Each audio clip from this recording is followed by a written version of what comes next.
In the year 581, a group of Chinese migrants drifting far off the coast in their wooden junks came upon a lush green island rising out of the South China Sea. A landing was made, and in time a colony grew. These early colonists named their discovery Taiwan, which means terraced bay.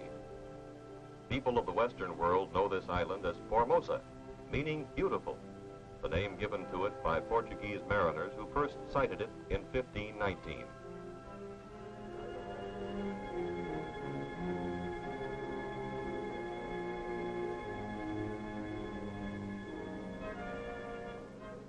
Lying like an emerald leaf in the vast eastern Pacific basin, Formosa, with its more than 10 million people, is about the size of our state of Maryland. The island has but two real seasons, a short, rainy winter and a long, humid summer cooled by seasonal winds, some of which reach typhoon intensity. Formosa has known many masters over the centuries. In 1634, the Dutch made a brief attempt at colonization, and in the city now known as Tainan, built this rugged stone fortress called Zeelandia. The Chinese patriot, General Koxinga, drove out the Dutch in 1661, and for a time re-established Taiwanese independence. With the death of General Koxinga in 1683, the island fell under the rule of the Manchu dynasty. In 1894, a dispute over control of Korea arose with Japan. In the ensuing war, the Japanese armies easily vanquished the poorly equipped and trained Chinese. To the victor belongs the spoils. Taiwan and her small neighboring island, the Pescadores, were ceded to Japan as a partial indemnity payment in the Treaty of 1895. The Japanese, who then controlled the island until the close of World War II, called it the Land of High Mountains.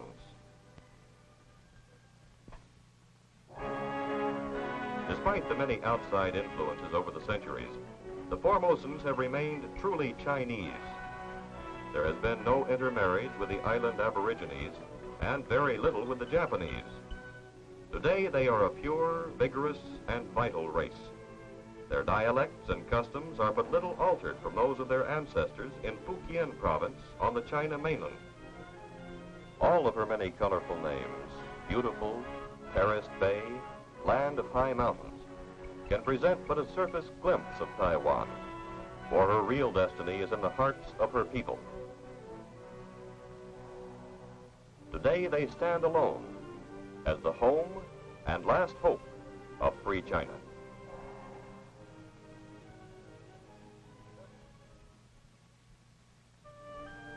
The backbone and lifeblood of Formosa is agriculture.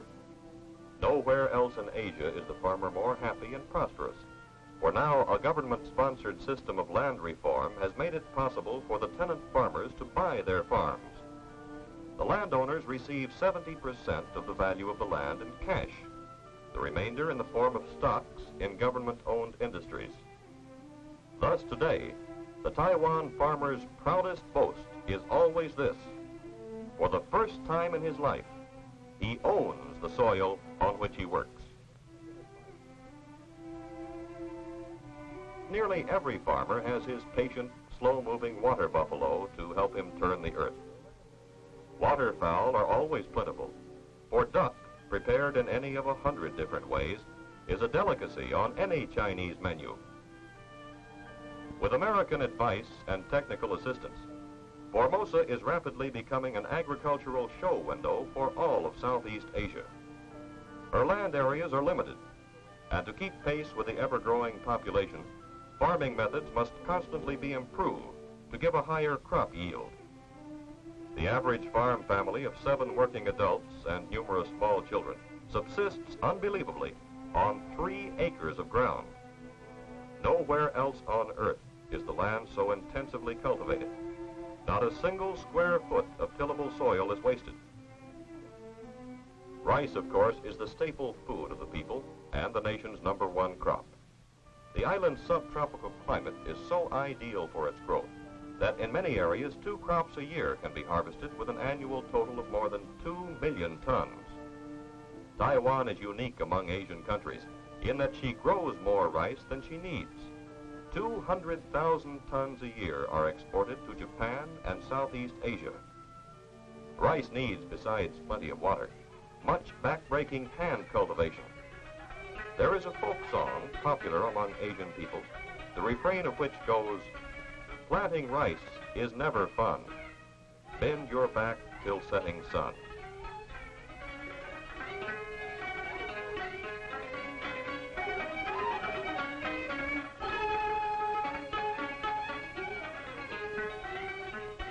The choicest rice on earth, called Fan Lai, is grown by these methods in these fields.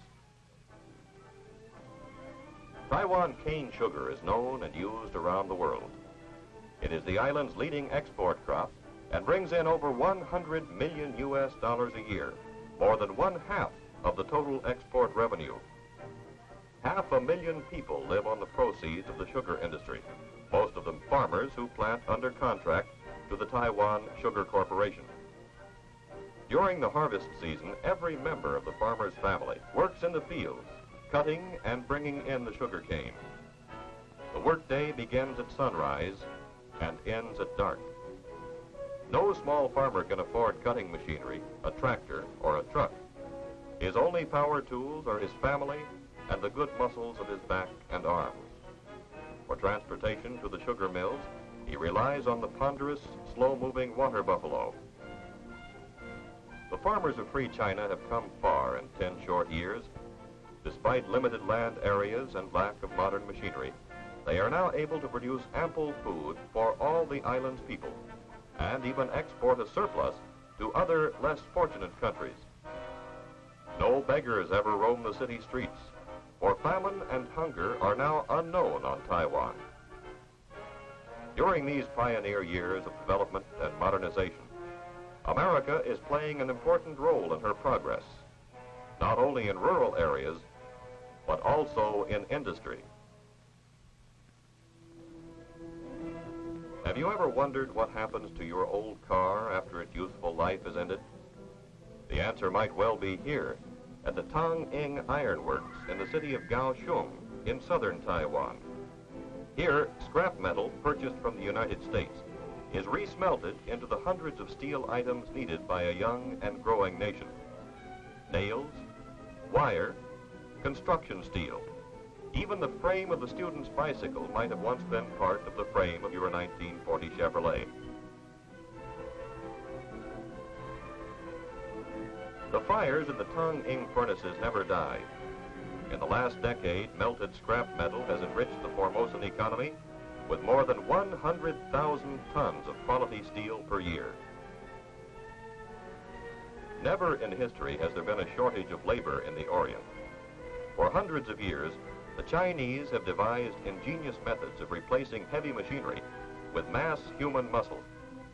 Now, more than ever, is this true on Formosa, as a flood tide of thousands of refugees from the mainland pours over the island in the hopes of finding work in one of the new industries.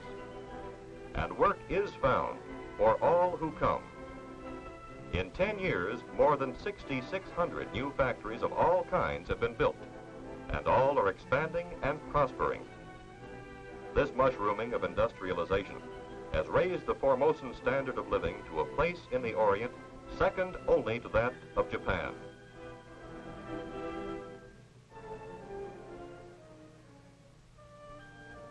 Petroleum was discovered in Taiwan long before the first oil strike in Pennsylvania. Yet, for over 100 years, this priceless resource lay dormant and untapped. Even as late as 1947, only one small crude oil distillation plant was in operation. Today, the Chinese Petroleum Company operates 3 large distillation units, as well as the thermal cracking unit for the production of high-octane gasoline. Other units recover and refine the byproducts of petroleum once wasted.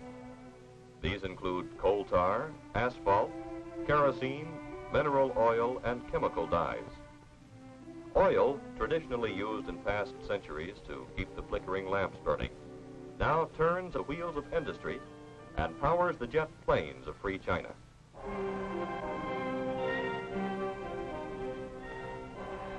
Nowhere is the Chinese workman's skill with his hands more evident than in Formosa's cottage industries. These thousands of miniature factories, often owned and operated by members of a single family, are an essential part of the country's economy. Building material industries are expanding to keep pace with the boom in new construction.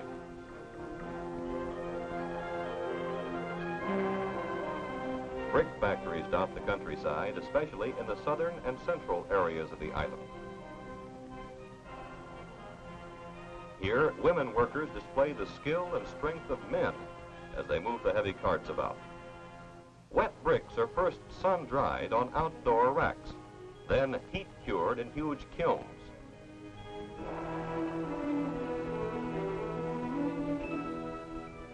Final delivery to the building contractor is accomplished with the old, reliable ox cart. Charcoal factories are a small but important industry in cities and villages where wood and twigs for the kitchen fires are scarce. Bamboo trays full of cornstarch are set out to dry each morning. By evening, the sun and wind have evaporated the thick liquid to a powder to be packaged and made into puddings and confections around the world. Unmarried girls, when working out of doors, cover themselves from head to foot in sun-protecting clothing. Only their smiling eyes show from beneath the woven bamboo coolie hats perched upon their closely wrapped heads. Homemade egg noodles drying on bamboo racks by the roadside may not tempt the appetite in this form, but when simmered together with freshly cut cabbage and a savory chicken broth, it's an outdoor cafeteria-style banquet for the children of Taiwan.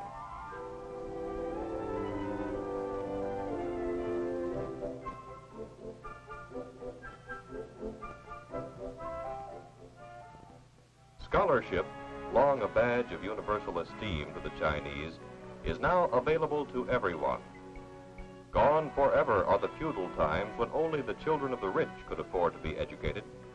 Today, with free tuition, modernized teaching methods, and such added incentives as field trips and audio-visual aids, more than 95% of Taiwan's younger generation attend schools. Boys and girls in school uniforms love to visit historical landmarks, such as the museum, which houses relics of General Koxinga's reign. But, even as in America, the increase in students has raced far ahead of school building construction. In fulfilling the eager search for knowledge, classrooms operate on a 3-shift-a-day basis. Schools open at 7 o'clock in the morning and close at 8 in the evening. As a result, not only basic literacy, but higher education as well is becoming a way of life to the Taiwanese. Even remote farm families have children away at a college or university.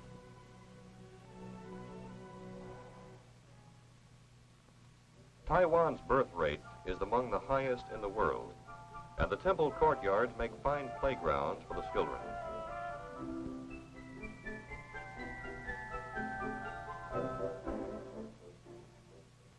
Overhead, the frowns and savage grimaces of legendary Chinese fairies and dragons frighten away the evil spirits.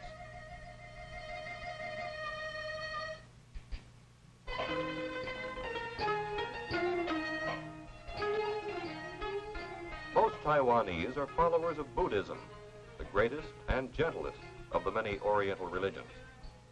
Like numerous other forms of worship, Buddhism teaches that mankind's fate in the hereafter is influenced by his conduct while on earth. The veneration of idols, burning of incense, and the offering of sacrifices is a part of the daily life of every Taiwan Buddhist family. Replicas of the kitchen god and various other good luck charms are found in every native home. Christianity, however, is known and respected throughout the island, and missionary work is expanding. Mission schools and seminaries are teaching classes of native ministers to take over the work of bringing Christianity to their fellow men. Sunday morning services at the village church are well attended, for here on Taiwan, the people's right to worship the religion of their choice is one of the basic freedoms. A program of self-government adopted from Dr. Sun Yat-sen's book, Principles of Democracy, was instituted on Taiwan in 1950. Local magistrates, councilmen, and assemblymen are elected every 2 years. Here in this impressive building in Taipei are headquartered both the provincial government of Taiwan and the central government of the Republic of China. Taipei, the capital and largest city of Taiwan, was founded by the Manchus, who, in approved Chinese fashion of the times, promptly built a wall around it. During Japan's 50 years of rule, however, the wall was largely destroyed, and only the south gate now stands as a memento of days long past. At the center of town, broad, tree-shaded avenues with multiple traffic lanes reflect Western influence in stark contrast to the narrow, winding, cobblestone streets of ancient China.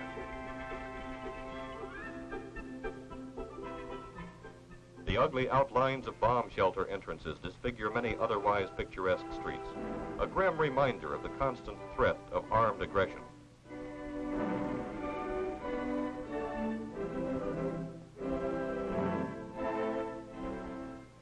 Motion pictures from the United States, Japan, and Hong Kong are shown throughout the island in more than 500 theaters.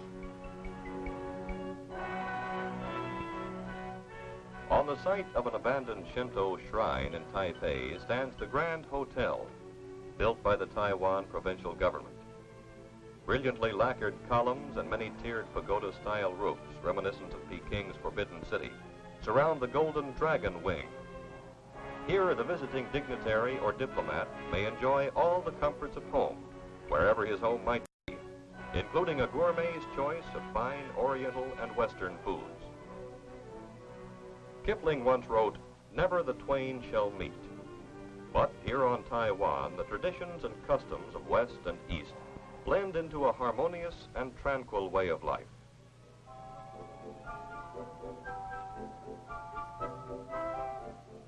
A shopkeeper smiles with pleasure at our interest in his colorful works of art.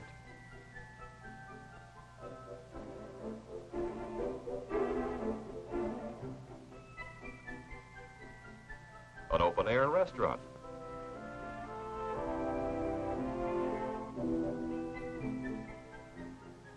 A water chestnut vendor.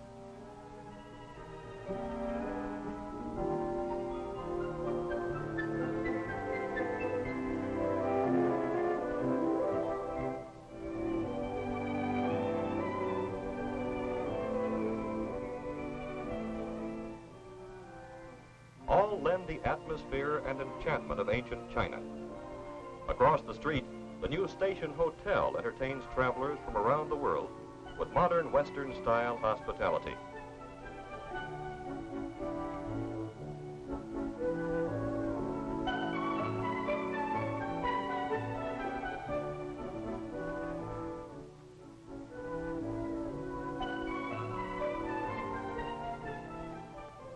On a teeming side street, a candy man shapes a sweetened almond paste into picturesque little birds and animals.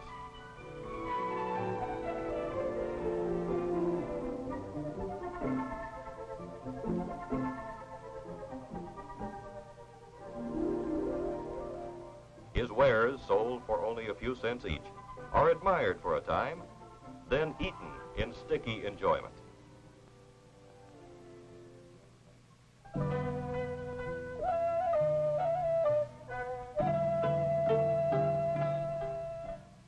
Plaintive sounds of drum and flute clear the thronging streets. Led by a juggler, musicians, and many scrolls of tribute and elaborate flower pieces, a funeral procession passes by.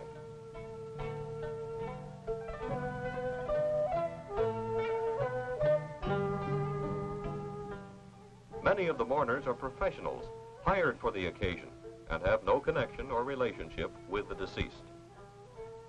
Others, of course, are sincerely bereaved.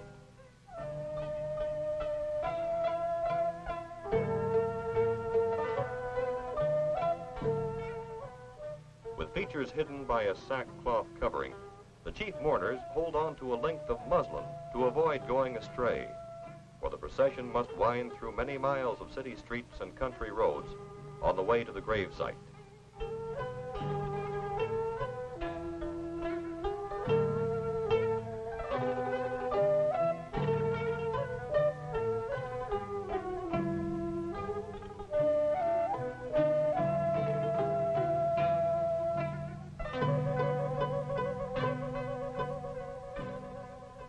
coffin is heavy and cumbersome, and its 32 carriers signify to onlookers that the honored deceased was a person of great wealth and influence.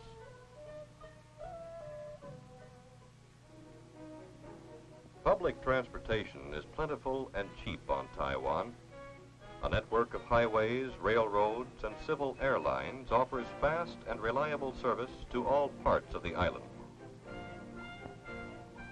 The Taiwan Provincial Railway operates 675 trains, carrying a daily total of some 300,000 passengers and 50,000 tons of freight. To handle the constantly increasing flow of traffic, the provincial government is rebuilding roadbeds, highways, and bridges, and improving equipment and station facilities. Demand for bus travel has increased tenfold in the last decade, as construction of new roads brings national parks and recreation areas within easy reach of a travel-hungry public.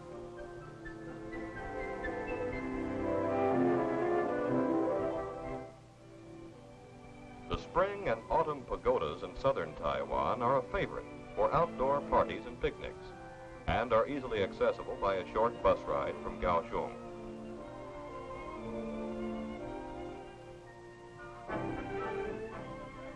During the last 2 years, the 120-mile east-west highway has been completed, joining the China Sea to the Pacific Ocean.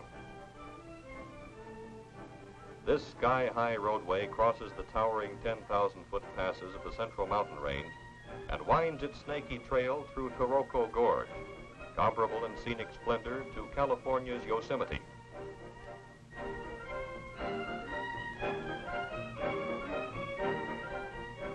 "5,000 Chinese and Taiwanese laborers, working only with hand tools and an insurmountable will, carved 35 tunnels through the hard granite mountainsides. 5 modern bridges span the cavernous valleys and ravines.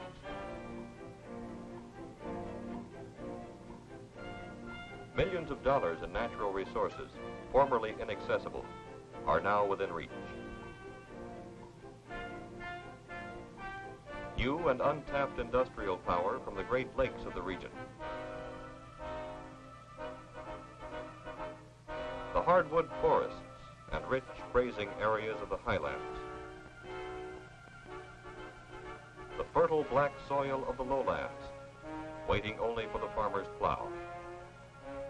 The door is open. The sacrifices have been made. Work for Taiwan, though you dream of the mainland, was the slogan of those who built the road, and are the words inscribed on the monument in memory of the men who gave their lives to make this dream a reality. The 20th century is the beginning of many things, not only of atoms and space travel, but more important, of a worldwide renaissance in the field of human relations. Here on this island, Americans have the opportunity and the privilege to participate in the most noble of all mankind's endeavors, to provide leadership and assistance to a young nation struggling towards self-sufficiency in a free world. For today, Taiwan is again on the way to becoming China, but a China with a difference.